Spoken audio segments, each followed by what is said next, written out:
Hello मेरे प्यारे दोस्तों, मैं आपको आज प्रेजेंट इंडेफिनिट टेंस के बारे में बताने जा रहा हूँ।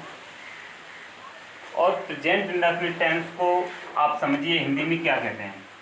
प्रेजेंट इंडेफिनिट टेंस का मतलब होता है वर्तमान। प्रेजेंट मान होता है वर्तमान। ये वर्तमान काल के टेंस होते हैं। वर्तमान काल जिसे इंग्लिश में टेंस कहा जाता है, उसे हिंदी में वाक्यों की भाषा में काल कहा जाता है, वर्तमान काल। तो ये वर्तमान काल जो अभी काम हो रहा है उसके बारे में हम बताएंगे। जो अभी काम हो रहा होता है उसको इंग्लिश में कैसे कहते हैं। जैसे कि मैं पढ़ता हूँ, तो इसे इंग्लिश में कैसे बोलेंगे कि मैं पढ़ता हूँ, इसके बारे में आपको जानकारी दूंगा। तो ये देखिए, सबसे पहले हमारे नियम होते हैं। और प्रेजेंट इंडेफिनिट टेंस है या नहीं है, इसके लिए सबसे पहले होती है हमारी पहचान। पहचान, वाक्य की पहचान। जैसे आपकी पहचान होगी तभी आपका पता पड़ेगा कि आप कौन हैं, जिसे डेफिनेशन कहते हैं। पहचान यह होती है कि जिन हिंदी वाक्यों के अंत में ता है, ती है, ते हैं आदि शब्द आते हैं।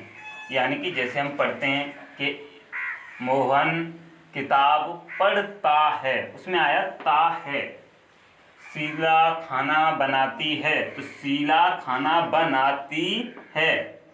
हम पढ़ते हैं, यानी कि बाद में आ रहा है ता है, ती है, ते है।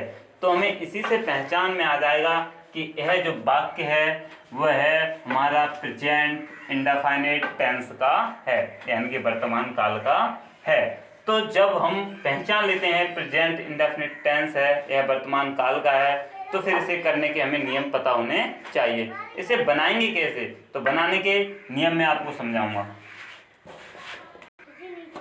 बनाने के नियम, पहला नियम है कि एक वचन कर्ताओं के साथ क्रिया,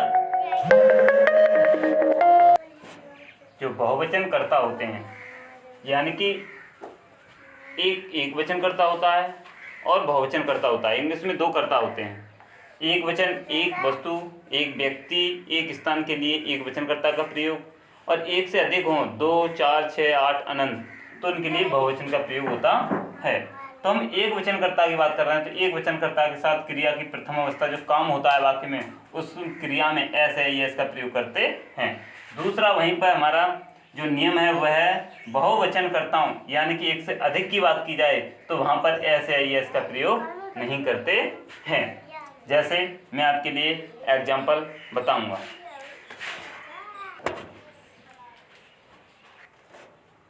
जैसे एग्जाम्पल है, राम आगरा जाता है।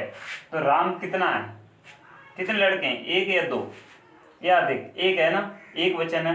तो इसके लिए एक वचन के लिए तो हम करता है ये हमारा, तो राम लिखेंगे। राम, गो क्रिया गो, अब एक वचन है तो ऐसा ही इसका प्रयोग होता है हमने, तो यहाँ जाएगा goes. Ram goes to Agra.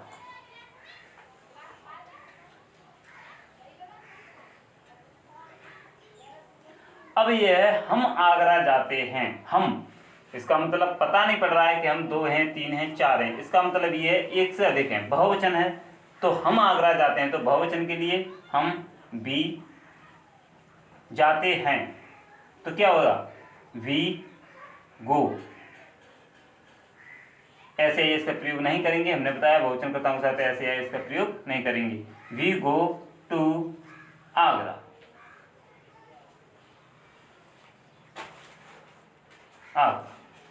इस प्रकार से हम वाक्य बनाए। इसका एक सिंपल सा रूल लिया जाए कि पहले कर्ता की स्पेलिंग लिखनी है, क्रिया लिखना है, क्या लिखना है। इसके लिए एक छोटा सा रूल है। पहला कर्ता होगा जिसे इंग्लिश में सब्जेक्ट कहते हैं, फिर आपकी क्रिया होगी,